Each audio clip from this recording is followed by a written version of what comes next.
Hello friends, मैं मुकेश वर्णवाल एक बार फिर से अपने YouTube चैनल पर आप सबों का हार्दिक स्वागत और अभिनंदन करता हूं। भारतीय राष्ट्रीय आंदोलन की श्रृंखला में हमने लगभग 31 वीडियोस डाले हैं और लास्ट वीडियो जिसका संबंध जिस टॉपिक से था भारतीय राष्ट्रीय आंदोलन के, वो टॉपिक था व्यक्तिगत अवज्ञा आंदोलन, जो दूसरे विश्व युद्ध की परिस्थिति में गांधी जी के द्वारा किया जाने वाला एक आंदोलन था। लेकिन यह आंदोलन कोई मास मूवमेंट नहीं था, बल्कि व्यक्तिगत रूप से किया जाने वाला आंदोलन था, जिसमें सत्याग्रही का चयन किया जाना था, जो युद्ध विरोधी भाषण देते और इस बात को बतलाने की कोशिश करते कि दूसरे विश्व युद्ध में ब्रिटिश सरकार ने भारतीयों से सलाह मशविरा किए बगैर जो इस युद्ध में भारत को भी शामिल कर रखा है, उससे हम भारतीय इत्तेफाक नहीं रखते हैं। फिर उससे रिलेटेड जो भी डिटेल में जानकारी थी, उस पर मैंने अलग से 40-45 मिनट्स के आसपास का एक वीडियोस बनाया, जो कि बहुत ही महत्वपूर्ण है, जो सारगर्भित है, और छोटे से वीडियोस में हमने उन सारी बातों को टटोलने की कोशिश की। और हमेशा से हमने एक बात बार बार ये कहा कि सिर्फ तथ्य पे आप बेस्ड मत रहिए। जो सामान्य तौर पे मतलब अधिकांश जो यूट्यूब चैनल में जो क्लासेस चलते हैं, उसमें सिर्फ फैक्ट्स की बात आती है। कॉन्सेप्ट को पकड़ने की कोशिश करिएगा। कॉन्सेप्ट अगर जिस दिन समझ गए, फैक्ट्स को रटने में कोई दिक्कत नहीं होगी, लेकिन कॉन्सेप्ट समझे बिना अगर फैक्ट्स रटेंगे तो आप हमेशा उस फैक्ट को वो क्या करेंगे, आप भूलेंगे। तो फिलहाल मैं बात को आगे बढ़ाता हूं।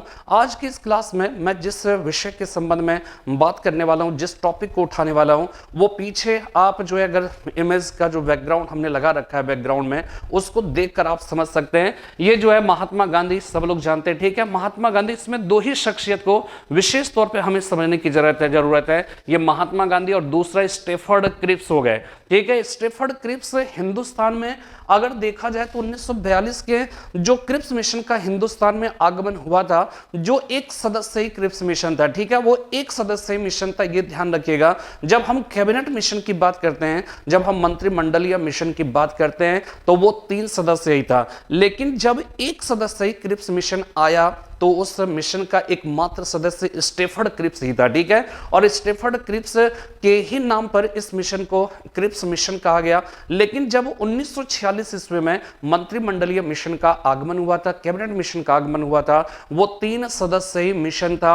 और उसके 3 सदस्य वो कौन कौन थे? पैथिक लॉरेंस थे, इसके बाद स्टेफर्ड क्रिप्स हो गए, और तीसरा एवी अलेक्जेंडर, ठीक है। स्टेफर्ड क्रिप्स, पैथिक लॉरेंस और एवी अलेक्जेंडर, ये 3 सदस्य कैबिनेट मिशन में था। इसलिए ये ध्यान रखिएगा, कंफ्यूज्ड मत होइएगा कि क्रिप्स मिशन 3 सदस्य मिशन था। जब भी सवाल ये पूछा जाता है, वास्तव में क्या होता है कि कैबिनेट मिशन के जो 3 सदस्य हैं, वो 3 सदस्य हम इतना रटे होते हैं कि जब क्रिप्स मिशन के सदस्यों की बात आती है, तब भी हमारे मुख से निकल जाता है 3 सदस्य, और हम 3 सदस्य बता देते हैं कैबिनेट मिशन वाला।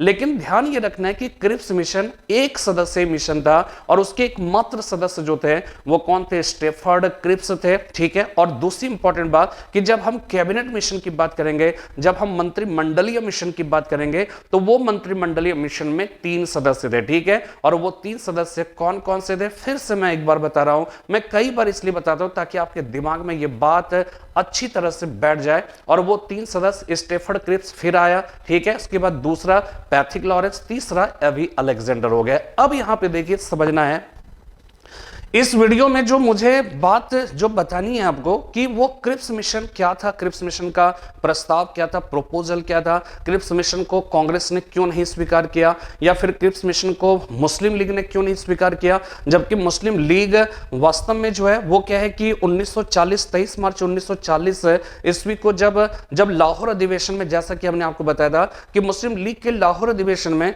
जब से कह सकते हैं कि 2 नेशन थ्योरी का प्रस्ताव पारित हुआ, जब से उसे कह सकते हैं पाकिस्तान प्रोपोजल कहा गया, तो मुस्लिम लीग और मोहम्मद अली जिन्ना की कोशिश हर बात में कांग्रेस का विरोध करना और ब्रिटिश सरकार का समर्थन करने जैसा रवैया हो गया था। ऐसी स्थिति में क्रिप्स मिशन को या उसके प्रस्ताव को क्यों नहीं मोहम्मद अली जिन्ना या मुस्लिम लीग ने स्वीकार नहीं किया, हम लोग इस बात को समझने की कोशिश करेंगे। और सबसे बड़ी बात, हम लोग इस बात को समझने की कोशिश करेंगे कि क्रिप्स मिशन को हिंदुस्तान में भेजा गया किन परिस्थितियों में, वो कौन से ऐसे वो क्या है कि परिस्थितियां थी, सर्कमस्टांसेस थे, जिसकी वजह से क्रिप्स मिशन को हिंदुस्तान के अंदर भेजा गया। अब यहाँ पे देखिए इसके बैकग्राउंड को समझिए कि वास्तव में 1 सितंबर 1939 ईस्वी को सेकेंड वर्ल्ड वॉर की शुरुआत हुई। 3 सितंबर 1939 ईस्वी को आपको मालूम है कि भारत के वायसराय लिथगोन ने भारतीयों से सलाह मशविरा किए बगैर इस युद्ध में भारत को भी शामिल कर लिया। ठीक है, भारत ने इसका विरोध किया, कांग्रेस ने इसका विरोध किया। फिर क्या परिस्थितियां थी, लास्ट वीडियो में हम लोग सेकंड लास्ट वीडियो में इसका जिक्र किया था। तो उसमें क्या हुआ कि कांग्रेस ने रुष्ट होकर 22 अक्टूबर 1939 ईस्वी को उसने जो है 8 प्रांतों से इस्तीफा दे दिया। मुस्लिम लीग ने 22 दिसंबर 1939 ईस्वी को मुक्ति दिवस के रूप में मनाए जाने की घोषणा की। कांग्रेसी मंत्रिमंडल के इस्तीफे के उपलक्ष्य में 23 मार्च 1940 ईस्वी को मुस्लिम लीग का लाहौर अधिवेशन हुआ, जिसमें 2 नेशन थ्योरी का प्रस्ताव पारित हुआ। ये सारी बातें जो है वो क्या है कि आपको मालूम है, ये सारी की सारी बातें ध्यान रखिएगा सेकंड वर्ल्ड वॉर की परिस्थितियों में हो रहा है। अब इधर देखिए क्या हुआ कि 1941 ईस्वी के आसपास में जो है वो क्या हुआ कि जापान जो है वो भी क्या है मित्र राष्ट्र के विरोधी खेमे में शामिल हो गया।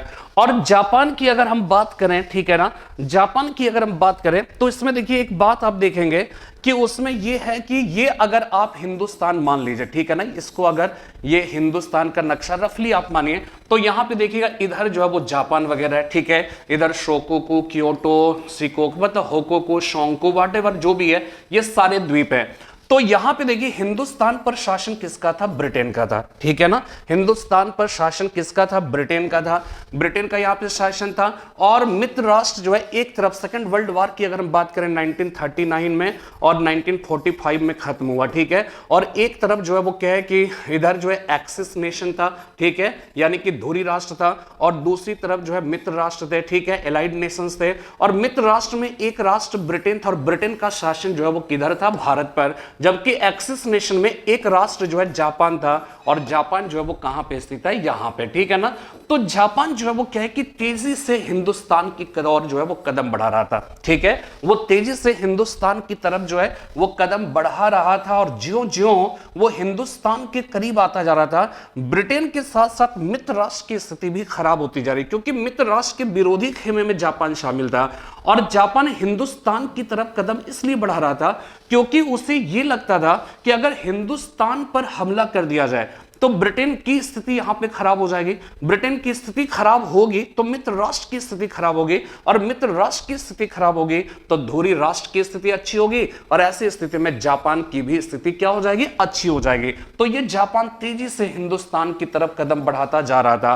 और ये ना सिर्फ जो है ब्रिटेन के लिए परेशानी का सबब था, बल्कि मित्र राष्ट्र के लिए भी जो है ये परेशानी का सबब बन गया, क्योंकि ऐसी स्थिति में जब जापान अगर हिंदुस्तान पर हमला करता तो जाहिर सी बात है भारत की जो ब्रिटिश सरकार है वो कमजोर होती। ब्रिटिश सरकार के कमजोर होने का मतलब था ब्रिटेन का कमजोर हो जाना, और ब्रिटेन अगर कमजोर होगा तो जाहिर सी बात है मित्र राष्ट्र ही कमजोर होगा, और मित्र राष्ट्र कमजोर होगा तो उसके अपोजिट में जो धुरी राष्ट्र है, जो एक्सिस नेशन है, उस एक्सिस नेशन की स्थिति मजबूत होगी, और उसी में तो जापान भी शामिल था ना। तो जापान, तो इसलिए जापान तेजी से हिंदुस्तान की तरफ जो है वो कदम बढ़ा रहा था, और जो जो वो हिंदुस्तान के नजदीक पहुंचता जा रहा था, मित्र राष्ट्र ब्रिटेन की टेंशन जो है, उसका तनाव जो है वो बढ़ गया था। लेकिन एक बात याद रखिएगा, मई 1940 ईस्वी में क्या हुआ था कि ब्रिटेन में आम चुनाव हुए थे, और ब्रिटेन में मई 1940 ईस्वी में होने वाले चुनाव के पश्चात वहां पे चैम्बरलेन के स्थान पर विंस्टन चर्चिल ब्रिटेन का प्रधानमंत्री बना। और विंस्टन चर्चिल जो था वो अपनी साम्राज्यवादी कट्टरता के लिए बदनाम था। वो किसी भी सूरत हाल में हिंदुस्तान को ब्रिटेन के उपनिवेश के रूप में उसे जो है हमेशा देखते रहना चाहता था। वो किसी भी सूरत हाल में भारत को ब्रिटिश साम्राज्य से, चंगुल से, उसके चंगुल से मुक्त करना नहीं चाहता था। तो क्या हुआ कि ब्रिटेन की स्थिति जो है वो मित्र राष्ट्र, जापान जब जैसे जैसे हिंदुस्तान की तरफ आ रहा था, मित्र राष्ट्र की स्थिति खराब हो रही थी, उसकी धकधकी जो है क्या कहते हैं, उसकी जो है धड़कनें बढ़ गई थी, ठीक है ना। और क्यों, जापान, अगर देखिए हिंदुस्तान जो है भारत ब्रिटेन का एक महत्वपूर्ण उपनिवेश था। और हमने आपको एक बात बताई कि ब्रिटिश सरकार ने भारत को शामिल कर लिया। भारत को शामिल करने का मतलब क्या था? भारत के पूरे संसाधन का, चाहे वो धन हो, चाहे वो कह सकते हैं जन हो, हर तरह के संसाधन का प्रयोग पूरा झोंक दिया था उसने सेकेंड वर्ल्ड वॉर में। तो जापान अगर हिंदुस्तान पर हमला कर देता और किसी तरह से ब्रिटिश सरकार को डिस्टर्ब करता, तो ब्रिटेन डिस्टर्ब होता, तो मित्र राष्ट्र भी तो डिस्टर्ब होते ना। तो इसी वजह से मित्र राष्ट्र बार बार जो है, अच्छा उनके दिमाग में ये टेंशन था, टेंशन इस बात से था क्योंकि सेकेंड वर्ल्ड वॉर की परिस्थितियों में भारत की जो कांग्रेस की सरकार थी उसने इस्तीफा दे दिया था। तो मित्र राष्ट्र को ऐसा लगता था कि भारत की जो के लोग हैं, भारत की जो मुख्य पार्टी कांग्रेस जो है, वो कांग्रेस किससे नाराज है? ब्रिटेन की सरकार से नाराज है,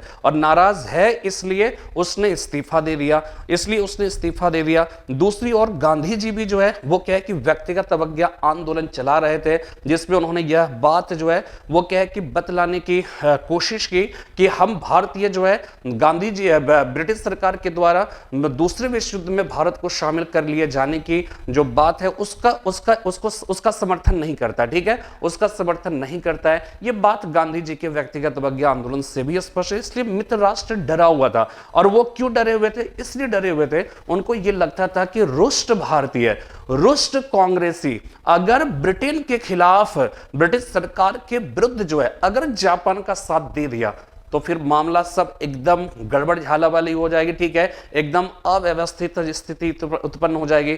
तो इसी वजह से क्या हुआ, मित्र राष्ट्र में आप समझ जाइए कि उस समय जो है वो क्या है कि अमेरिकी राष्ट्रपति फ्रैंकलिन डोलेनो रूजवेल्ट थे, उसकी तरफ चीन का राष्ट्रपति चियांग काई शेक, इसी तरह से ऑस्ट्रेलिया का विदेश मंत्री इवाट, सब ने जो है ब्रिटेन के प्रधानमंत्री विंस्टन चर्चिल पर दबाव बनाया कि आप जल्द से जल्द भारत के संदर्भ में कोई सकारात्मक कदम उठाइए, भारतीयों के दिलों को जीतिए, भारत में संवैधानिक जो गतिरोध की स्थिति बनी हुई है उस गतिरोध की स्थिति को दूर करिए, भारतीयों का दिल जीतिए।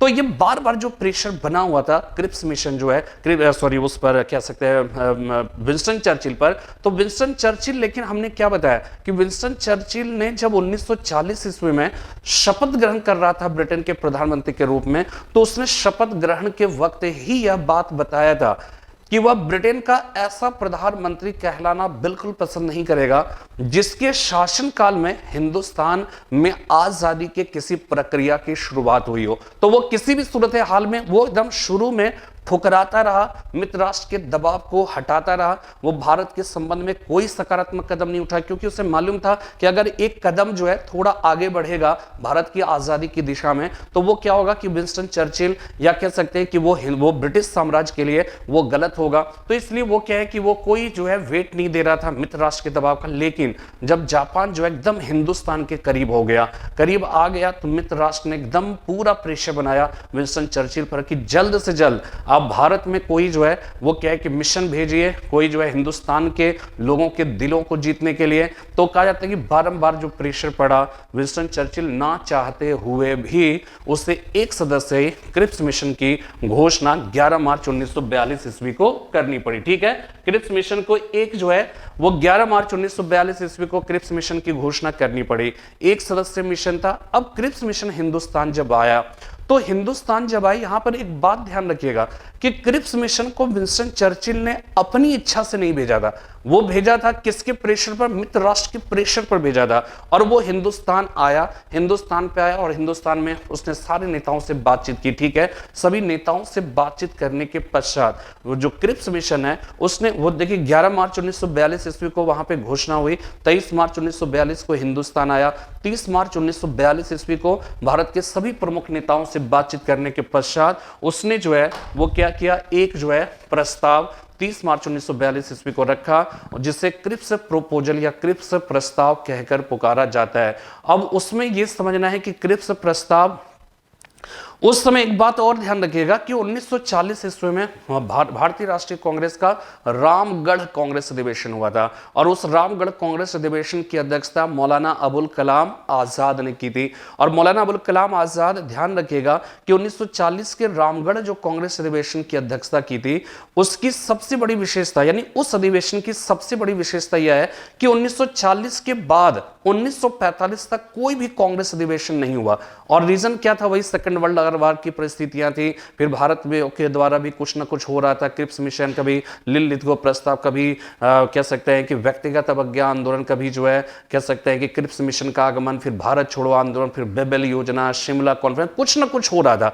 तो कुछ ना कुछ, और सबसे बड़ी बात कि सेकेंड वर्ल्ड वार चल रहा था, इसलिए कांग्रेस का वार्षिक अधिवेशन जो एनुअल सेशन होता था वो सेशन जो है वो नहीं हुआ। तो 1940 से 45 के बीच में कांग्रेस का कोई वार्षिक अधिवेशन नहीं हुआ। और कांग्रेस के जो संविधान था उस संविधान की एक उसमें बात मेंशन थी, और वो बात यह थी कि 1900 की लास्ट कांग्रेस सेशन के अध्यक्ष के रूप में जिसने अपनी भूमिका अदा की वो तब तक अध्यक्ष कांग्रेस के रहेंगे जब तक कि अगले किसी अधिवेशन में किसी नए अध्यक्ष का चुनाव नहीं हो जाता। तो 1940 के बाद चूंकि 45 तक कोई अधिवेशन नहीं हुआ, तो ऐसी स्थिति में 1940 के रामगढ़ अधिवेशन के अध्यक्ष जो है चूंकि मौलाना अबुल कलाम आजाद थे, इसलिए 40 से 45 तक जो है मौलाना अबुल कलाम आजाद ही कांग्रेस के अध्यक्ष थे। तो ये याद रखिएगा हमेशा जो है कि जब सवाल ये पूछा जाएगा कि क्रिप्स मिशन जब हिंदुस्तान आया तो उस समय कांग्रेस के अध्यक्ष कौन थे, जब पूछा जाएगा क्रिप्स प्रस्ताव के समय कौन था,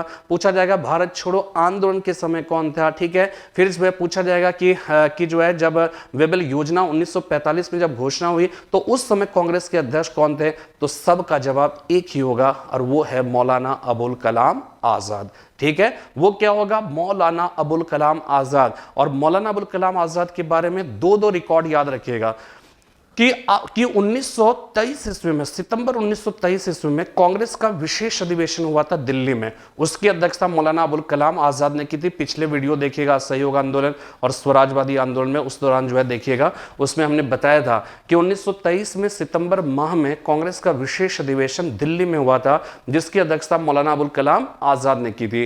तो मौलाना अबुल कलाम आजाद ने उस अधिवेशन की अध्यक्षता करके एक रिकॉर्ड बनाया, और वो रिकॉर्ड ये है कि आज तक के कांग्रेस के इतिहास में आप समझ जाइए कि सबसे कम उम्र के अध्यक्ष मौलाना अबुल कलाम आजाद थे। 37-38 साल की उम्र थी उस समय। तो 37-38 साल की उम्र में कांग्रेस के अध्यक्ष बनने का रिकॉर्ड अभी भी मौलाना अबुल कलाम आजाद के नाम पर है। और आजादी के पहले 1940 से 45 के बीच लगातार 5 वर्षों तक कांग्रेस के अध्यक्ष रहने वाले, कह सकते हैं कि व्यक्ति जो है सबसे लंबे समय तक कांग्रेस के अध्यक्ष रहने वाले व्यक्ति मौलाना अबुल कलाम आजाद। लेकिन ये याद रखिएगा ये आजादी के पहले की बात है। लेकिन दूसरा जो रिकॉर्ड है सबसे कम उम्र के अध्यक्ष बनने का, वो आज तक जो वो रिकॉर्ड जो है वो चला रही है। केबीसी कौन बनेगा करोड़पति में यह सवाल पूछा भी गया था। ठीक है, तो मौलाना, तो ध्यान हमेशा ये रखना है कि 1940 से 45 के बीच में जो भी घटना घटेगी और ये पूछा जाएगा इसमें कांग्रेस के अध्यक्ष कौन थे, तो मौलाना अबुल कलाम आजाद, बस इसमें कंफ्यूज मत होइएगा। ठीक है, तो क्रिप्स मिशन जो है जब हिंदुस्तान आया तो उसने जो है कांग्रेस के अध्यक्ष से बात किया, मुस्लिम लीग, मोहम्मद अली जिन्ना, सबसे बातचीत करने के बाद 30 मार्च 1942 ईस्वी को उसने एक प्रस्ताव की घोषणा की, एक प्रोपोजल की घोषणा की। अब उस प्रोपोजल, ये तो आपको समझ में आ गया किन परिस्थितियों में आया। अब उनके प्रोपोजल में क्या बात थी, तो 2 तरह की बात थी। बल्कि मैं आपको एक कॉन्सेप्ट बताऊं जो पिछले वीडियो में मैं बता चुका हूं कि जब ब्रिटिश सरकार ने युद्ध में भारत को शामिल कर लिया भारतीयों से सलाह मशविरा किए बगैर, तब भी कांग्रेस ने ब्रिटिश सरकार से यह कहा कि बावजूद इसके हम सब भारतीय और कांग्रेस आपका साथ देने के लिए तैयार है, लेकिन 2 बातों की घोषणा करिए कि तात्कालिक रूप से इमीडिएटली जो है आप हिंदुस्तान में कैसी व्यवस्था लागू करने जा रहे हो, और दूरगामी रूप से हिंदुस्तान में आप किस तरह की व्यवस्था लागू करेंगे। यानी 2 तरह के प्रस्ताव, तात्कालिक रूप से, दूरगामी रूप से। इमीडिएटली कैसी व्यवस्था स्थापित कर रहे हैं, डिस्टेंटली कैसी व्यवस्था आप स्थापित करने जा रहे हो। इस 2 बात की घोषणा कर दीजिए, कन्विंसिंग होगा। तब भी इसके बावजूद भी हम भारतीय आपका साथ देंगे कि आपने जो है भारतीयों से सलाह मशविरा किए बगैर भारत को भी इस युद्ध में शामिल कर लिया। लेकिन ब्रिटिश सरकार ने कोई रिस्पॉन्स नहीं दिया, तभी तो इस्तीफा दिया गया, तभी तो व्यक्तिगत अवज्ञा आंदोलन चलाया गया, ये तमाम तरह की बातें हुई। ठीक है, अब जब क्रिप्स मिशन की घोषणा हुई तो क्रिप्स मिशन के प्रस्ताव में, इसके पहले लिलिथगो प्रस्ताव आया था 8 अगस्त 1940 को, देखिएगा उसमें भी जो है 2 तरह के प्रस्ताव थे, तात्कालिक रूप से, दूरगामी। क्रिप्स मिशन में भी तात्कालिक रूप से, दूरगामी। तो तात्कालिक रूप से क्या है, दूरगामी क्या है, ये हमें देखना है। तो देखिए क्रिप्स मिशन के प्रस्ताव में, बल्कि इसके पहले जो है कुछ बातें जो है जो लिखी हुई है वो मैं आपको समझा दे रहा हूँ, ठीक है ना। क्योंकि जो है आप लोग शायद हर बार क्या होता है कि जब जो है केवल कॉन्सेप्ट की बात होती है तो आप लोग उबने भी लगते होंगे, शायद हो सकता है ऐसा हो, लेकिन मैं आपको फैक्ट्स भी साथ में बता दे रहा हूँ। देखिए ये क्रिप्स मिशन है, ठीक है, यहाँ पे जो है 1 सदस्य मिशन है, आप लोग सब नोट कर सकते हैं, आप इसका स्क्रीनशॉट ले सकते हैं। क्रिप्स मिशन घोषणा 11 मार्च 1942 ईस्वी को 1 सदस्य मिशन था, ठीक है। हमने बताया कि 1 सदस्य मिशन था और इसके 1 सदस्य जो है वो कौन थे, स्टेफर्ड क्रिप्स हो गए। और भारत कब पहुंचा था, 23 मार्च 1942 ईस्वी को। प्रस्ताव इसका कब आया, 30 मार्च 1942 ईस्वी को। इस समय कांग्रेस का अध्यक्ष कौन थे, मौलाना अबुल कलाम आजाद थे, ठीक है। और ये ध्यान रखिएगा कि ये दो जो है इसके जो फैक्ट्स है, इसके दो जो कॉन्सेप्ट है वो कॉन्सेप्ट आपको समझना चाहिए, ठीक है ना। 2 कॉन्सेप्ट याद रखिएगा मौलाना अबुल कलाम आजाद के संबंध में। मौलाना आजाद, ठीक है, 2 रिकॉर्ड है इनके नाम पर। आजादी के पूर्व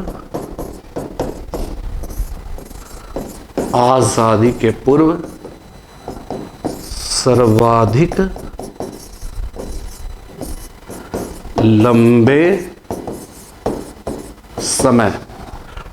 लंबे समय तक कांग्रेस के अध्यक्ष,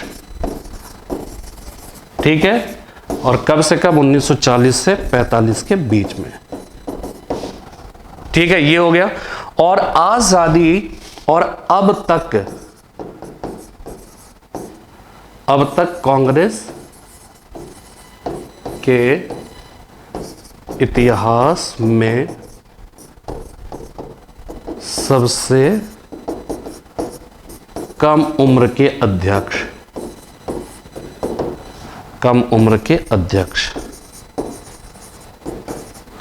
ठीक है। परेशान मत होइए, बस मैं अभी आगे हट रहा हूं, ठीक है। ये देखिएगा, इसको भी आप लिख सकते हैं। मौलाना आजाद के नाम पे 2 रिकॉर्ड है।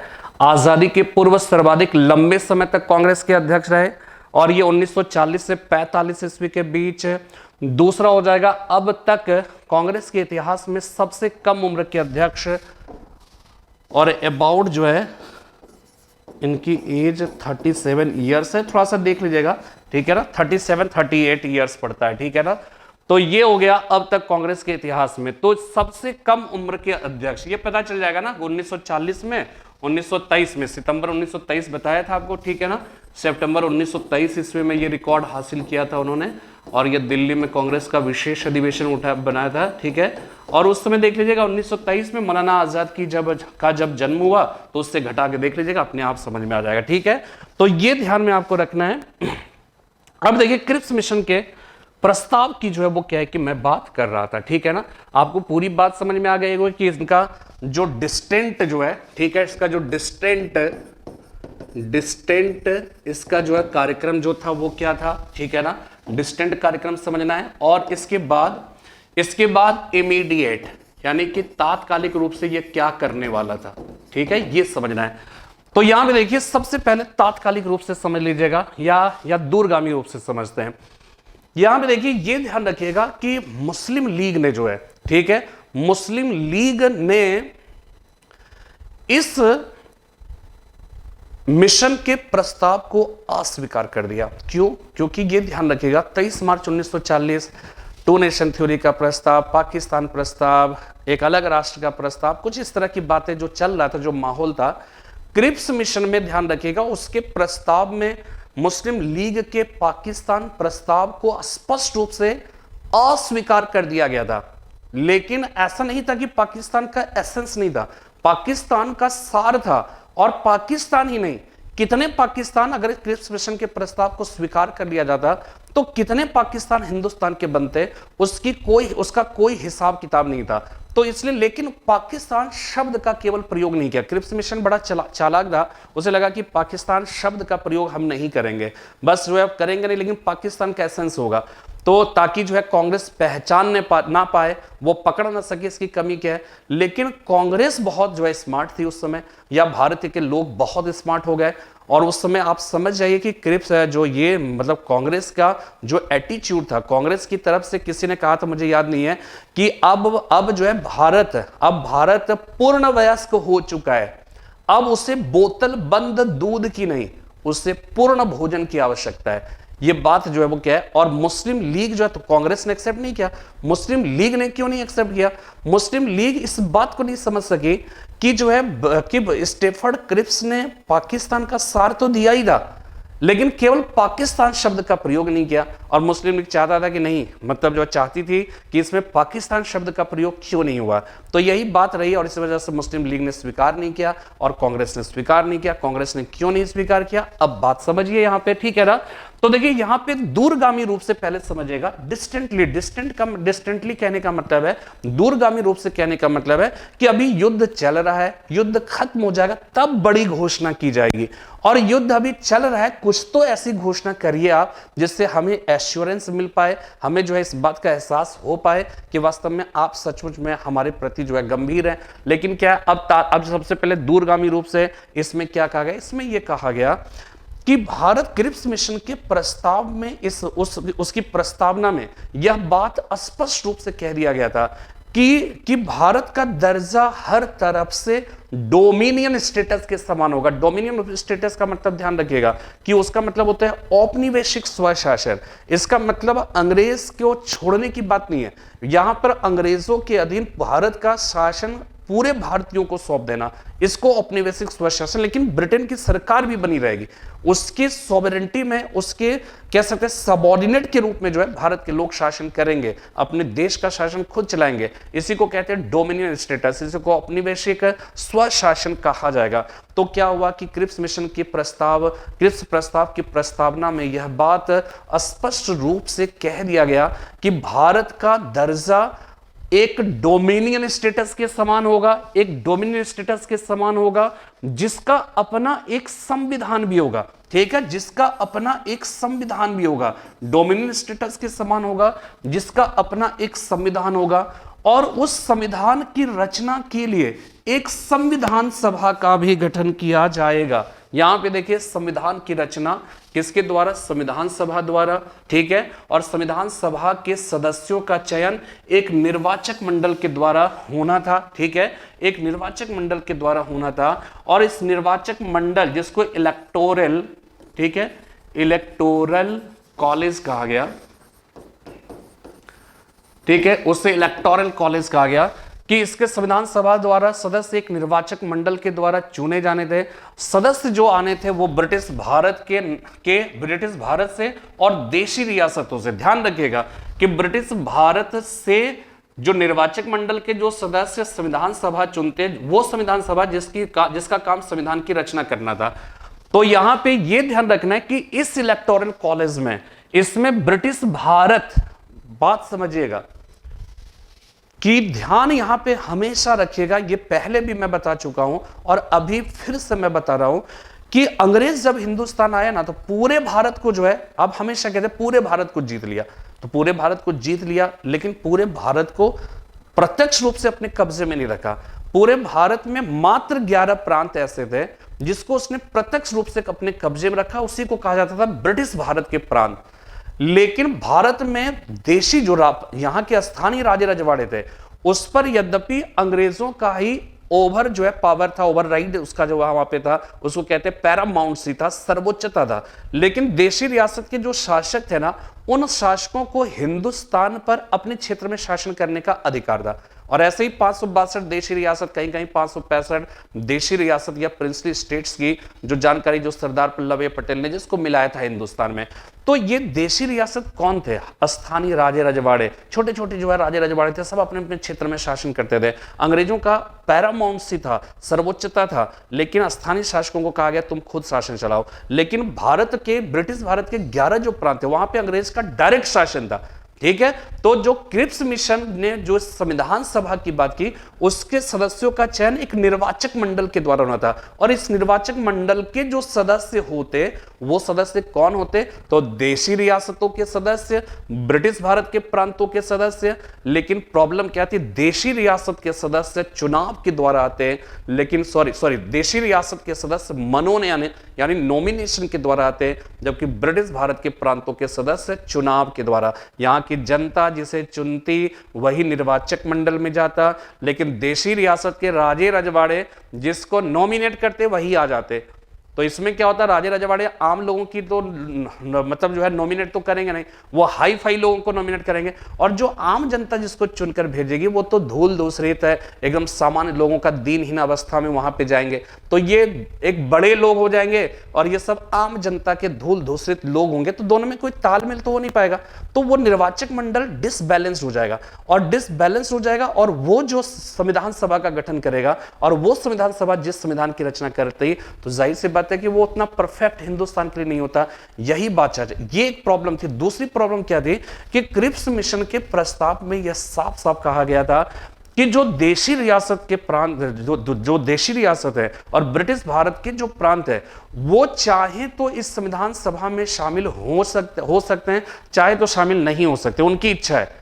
अब आप समझ रहे हो, उसकी इच्छा। जब आप ये कह दोगे, अगर आज हम ये कह दें भारत के जो राज्य हैं, जितने राज्य हैं, 28 राज्य, 8 केंद्र शासित प्रदेश, उसमें जिसको हिंदुस्तान के अंदर रहना है रहे, जिसको स्वतंत्र रूप से रहना है स्वतंत्र रूप से रहे, कोई मतलब नहीं है उसको। मोदी जी से कोई मतलब नहीं है। सब नीतीश कुमार जी अलग है, ठीक है, कोई जो है पंजाब के कैप्टन अमरिंदर सिंह जी अलग है, ठीक है, सब जो भिन्न भिन्न राज्यों के सब अलग अलग है। तो अब बताओ कि क्या लगेगा कि पूरे भारत में एक सब अपने अपने क्षेत्र में स्वतंत्र हो जाएंगे? अगर इस तरह का राइट मिल जाए तो कोई जो है किसी के अधीन नहीं रहना चाहेगा। तो यहां पे जो है वो क्या है कि जब आप ये कह रहे हो कि संविधान सभा में शामिल होना या ना होना सबका अपना ऐच्छिक अधिकार, सब अपना संविधान खुद भी बना सकता है, तो इस तरह की बात जब करोगे तो क्या होगा? तो एक तरह से क्या था, पाकिस्तान शब्द का प्रयोग नहीं किया गया था, लेकिन क्या था, उसमें कहीं ना कहीं जो है पाकिस्तान का एसेंस था। और इससे आप बताओ, एक पाकिस्तान बनते, कितने पाकिस्तान बन जाते हैं? तो ये साजिश थी, और कांग्रेस ने साजिश को पकड़ लिया था, और गांधी जी सब ने जो है इसीलिए इसको एक्सेप्ट नहीं किया। और मोहम्मद अली जिन्ना मुस्लिम लीग जो है वो ये कह रहे थे, भाई पाकिस्तान शब्द का प्रयोग इसमें क्यों नहीं किया गया? तो उनकी जो है वो नाराजगी अलग थी, इसलिए दोनों ने स्वीकार नहीं किया। तो यहां पे फिर से समझिएगा, संविधान की रचना दूरगामी रूप से प्रस्ताव संविधान की रचना होगी, संविधान सभा द्वारा गठन निर्माण किया जाएगा, संविधान सभा के सदस्य एक निर्वाचक मंडल के द्वारा चुने जाएंगे, और इस निर्वाचक मंडल में ब्रिटिश भारत के प्रांतों के प्रतिनिधि इलेक्शन से आएंगे, जबकि देशी रियासतों के प्रतिनिधि नॉमिनेशन यानी सिलेक्शन से, मनोनयन से आएंगे, ठीक है। और इनको शामिल होने का नहीं होने का राइट है, और इसके जो सदस्य, निर्वाचक मंडल के जो भी सदस्य होंगे, इसका जो है 1/10 सदस्य जो है वो संविधान सभा का सदस्य होगा, और ये फिर संविधान सभा के सदस्य मिलकर भारत के संविधान की रचना करते हैं। और ध्यान रखिएगा, लिनलिथगो प्रस्ताव, पहला प्रस्ताव था, हमने लास्ट वीडियो में बताया था 8 अगस्त 1940 ईस्वी को लिनलिथगो प्रस्ताव ने अपने एक प्रस्ताव में इस बात की स्पष्ट रूप से घोषणा की थी कि भारत के संविधान की रचना के लिए एक संविधान सभा का गठन किया जाएगा। लेकिन उसमें क्या था कि उसमें संविधान सभा के गठन की प्रक्रिया की बात नहीं की गई थी, और दूसरी इंपॉर्टेंट बात कि वो असफल हो गया, उसको जो एक्सेप्ट नहीं किया। लेकिन असफलता के बावजूद भी यही लिनलिथगो प्रस्ताव, जिसको अगस्त प्रस्ताव कहा गया, हिंदुस्तान के इतिहास में संवैधानिक विकास के दृष्टिकोण से यह पहला प्रस्ताव था जिस पर कि जो है कहा जाता है कि जिसमें संविधान सभा के गठन की बात की गई थी। क्लियर है ये बात, ठीक है ना। तो यहां पे जो है वो क्या है कि ये हो गया, क्रिप्स मिशन, कांग्रेस ने इसको मानने से इनकार कर दिया, ठीक है। इसके बाद जो है यहां पे क्या है, अब देखिए कि दूसरा जो है तात्कालिक रूप से इसका क्या था, तात्कालिक रूप से ये कहा गया कि वायसराय की कार्यकारिणी में वायसराय तथा प्रधान सेनापति को छोड़कर शेष सारे सदस्य भारतीय हो जाएंगे, ठीक है, और भारतीयों को रक्षा संबंधी कुछ अधिकार भी दिया जाएगा। कहा जाता है कि कांग्रेस ने, हमने आपको बताया कि उसमें चूंकि भारत के बाल्कनीकरण की साजिश छिपी हुई थी, कांग्रेस ने उसको मानने से इनकार कर दिया। दूसरी इंपॉर्टेंट बात, कांग्रेस दूरगामी परिणाम से जो उसका प्रस्ताव था उससे नाखुश थी, लेकिन तात्कालिक परिणाम से भी नाखुश थी। क्यों तात्कालिक जो प्रस्ताव था? क्योंकि उसमें यह कहा गया वायसराय की कार्यकारिणी तथा प्रधान सेनापति को छोड़कर शेष सारे सदस्य भारतीय हो जाएंगे। कहने को तो बहुत अच्छा लग रहा है कि भाई सारे सदस्य भारतीय हो जा रहे थे, केवल 2 को छोड़कर, लेकिन जो 2 लोग थे ना वो बड़े पावरफुल थे, और जो सदस्य भारतीय चुने जाते उनको रक्षा संबंधी कुछ अधिकार भी नहीं दिया गया। बस केवल और केवल जवाहरलाल नेहरू ने कहा है कि वास्तव में हमें कैसा अधिकार दिया गया था, हमें जो है सेना का वेशभूषा पहना दिया जाता है, और हमारा काम क्या था, जो मुख्य सैनिक है उनके लिए साजो सामान की व्यवस्था करना, उनके लिए राशन पानी की व्यवस्था करना, बस इससे ज्यादा कोई अधिकार नहीं दिया गया था।